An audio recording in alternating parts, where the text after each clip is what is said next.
पाकिस्तान के प्रधानमंत्री शहबाज शरीफ ने भारत को एक बार फिर सिंधु जल संधि को लेकर धमकी दी है। एक कार्यक्रम के मंच से उन्होंने कहा, अगर तुम पानी बंद करने की धमकी देते हो तो याद रखो, पाकिस्तान की एक बूंद भी नहीं छीनी जा सकती। अगर ऐसा करने की कोशिश की तो ऐसा सबक सिखाएंगे कि तुम कान पकड़कर रह जाओगे। यह पिछले 48 घंटों में पाकिस्तान की तीसरी धमकी है। दरअसल 12 अप्रैल को पहलगाम आतंकी हमले के बाद भारत ने पाकिस्तान के खिलाफ कई कदम उठाए थे, जिनमें 1960 की सिंधु जल संधि को स्थगित करना भी शामिल था। तभी से पाकिस्तान के नेता लगातार बयानबाजी कर रहे हैं। शहबाज शरीफ से पहले पूर्व विदेश मंत्री बिलावल भुट्टो और पाकिस्तानी सेना प्रमुख जनरल आसिम मुनीर ने भी धमकी भरे बयान दिए थे। वही पाकिस्तान के प्रधानमंत्री शहबाज शरीफ के ताजा बयान पर फिलहाल भारत की ओर से कोई आधिकारिक प्रतिक्रिया नहीं आई है, लेकिन असदुद्दीन ओवैसी ने पाकिस्तान पीएम शहबाज शरीफ की गीदड़भकी पर जोरदार जवाब दिया। आइए आपको सुनवाते हैं।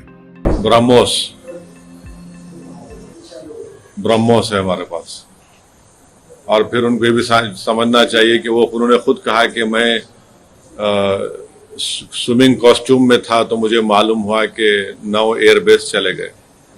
इस तरह की बकवास उनको नहीं करनी चाहिए।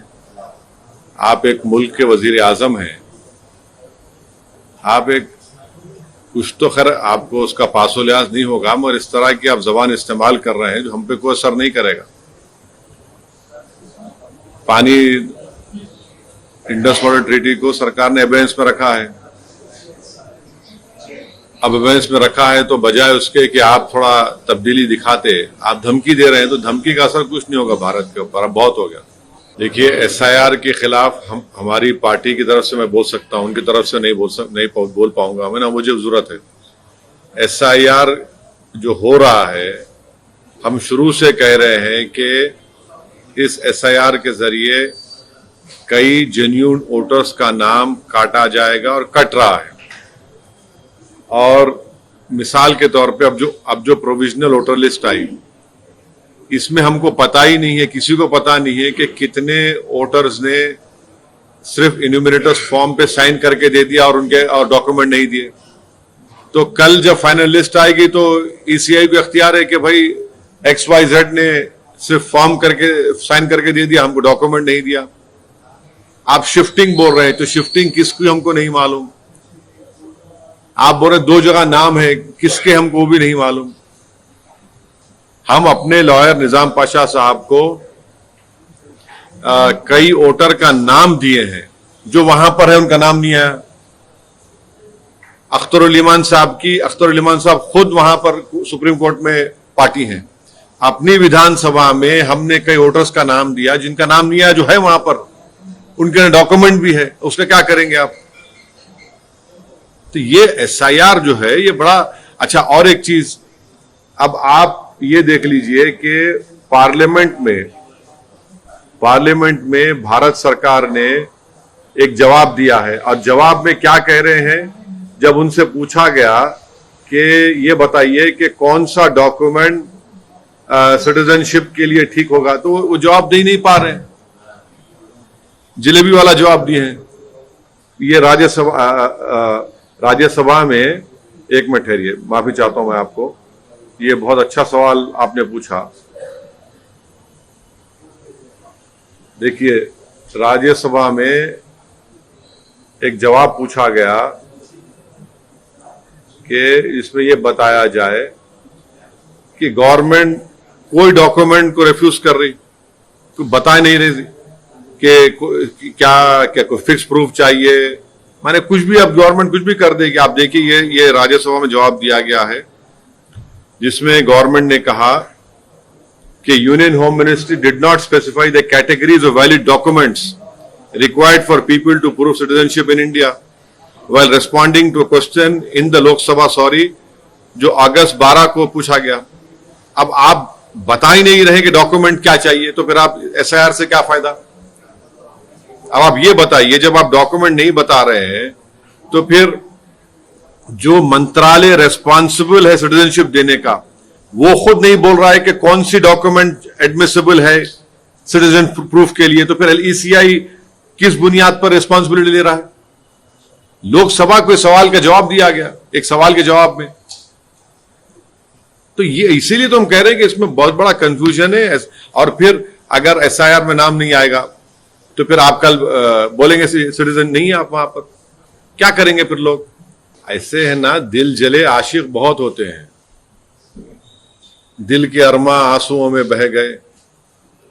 तो अब कोई 4-4 मर्तबा लड़के हारता है, उसके बावजूद भी अगर एमआईएम को बोलता है तो वाकई में एमआईएम बहुत बड़ी ताकत है।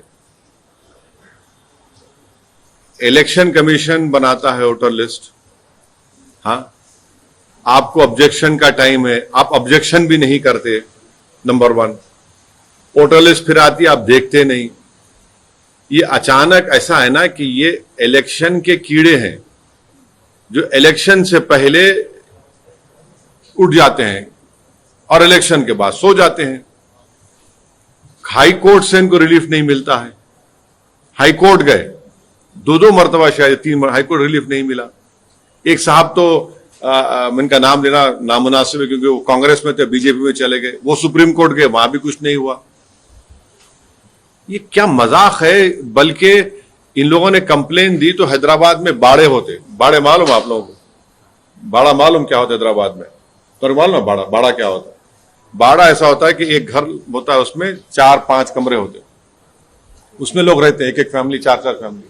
ये ही हमारे जितने हमारे ये तमाम ये दिल जले मजनू है, कंप्लेन दिए। जब इलेक्शन कमीशन की टीम गई, जाकर देखा तो वहां पूरे वोटर थे।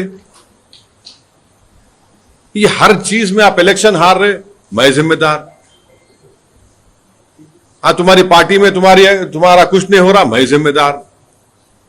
हाँ, तुम्हारे घर में मुर्गी अंडा नहीं दी, मैं जिम्मेदार। तुम घर में लाके भैंस को रखे, वो दूध नहीं दे रही, मैं जिम्मेदार। तो मैं कहां तक जिम्मेदारी लूंगा?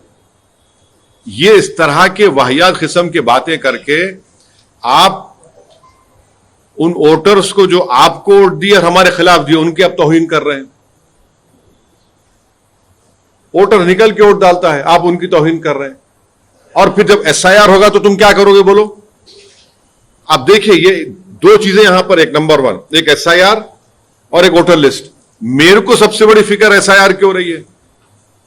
अब एसआईआर जब होगा, तेलंगाना में होगा, अगर किसी का नाम नहीं आएगा तो ये लोग क्या करेंगे? तुम तो बोल रहे नाम नहीं आना बोल रहे ना तुम, इसका मतलब तुम भारत की नागरिक छीनना चाह रहे उनसे तुम लोग। अरे मेरी मुखालिफत करना है तो करो, मगर किसी का तुम सिटीजनशिप पे क्वेश्चन क्यों उठा रहे?